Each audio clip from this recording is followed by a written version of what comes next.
তিন রকমের ধর্মের লোক বেশি আছে, খ্রিস্টান, ইসলাম আর হিন্দু। 100 জন খ্রিস্টানকে যদি একই প্রশ্ন করে তোদের ভগবানকে, একবারই বলবে আমাদের ভগবান ঈসা মসীহ, যিশু খ্রাইস্ট। মুসলমানকে জিজ্ঞাসা করবে 3 থেকে 5 মানে মৃত্যুর আগে পর্যন্ত, যাকে এই তোদের ভগবানকে, একই উত্তর দেবে, ভাই আমাদের ভগবান হলো আল্লাহ।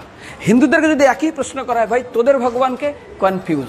100% হিন্দু 100% কনফিউজ, জানে না ভগবানকে। দ্বিতীয়ত, যদি তুই মুসলমানকে জিজ্ঞাসা হয় তোরা মসজিদে কেন যাচ্ছিস, ওদের শেখানো হয় মসজিদে যেতে হবে নামাজ আদায় করার জন্য। সপ্তাহে ওরা 100% একদিন মসজিদে যাবেই।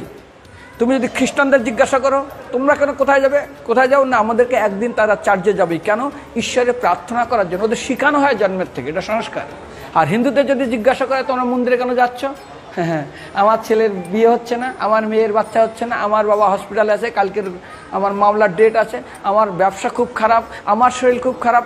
99.99 হিন্দু জানে না মন্দিরে কেন আসা উচিত, তাদের ভগবানকে মৃত্যুর পরে কোথায় যাবে। মুসলমানকে জিজ্ঞাসা করবে মৃত্যুর পর কোথায় যাবে, বলবে ভাই নামাজ রোজা যদি না করি দোজকে যাব, অর্থাৎ নরকে যাব।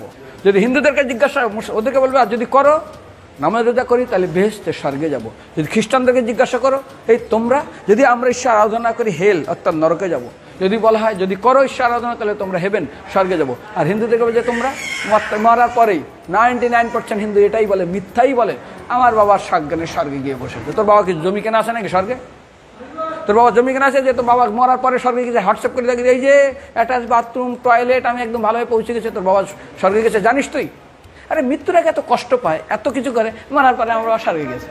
আরে যখন পুলিশে কোনো কয়েদি কোনো অপরাধীকে ধরে 2-4টা ডান্ডা মারে, তারপর থানায় গিয়ে আরো ট্রিটমেন্ট করে, তারপরে কোর্টে বিচারে, তারপর জেল কাটে, মৃত্যুর আগে এত কষ্ট করে আমরা মারা যায়, মারা পরে আমার বাবা স্বর্গে গিয়ে বসে আছে, ওর বাবার জন্য জমি কেনা আছে না, এরকম বলা যাবে না। এই জন্য আমাদের শাস্ত্র বলে পরলোকগত, স্বর্গীয় বলে না।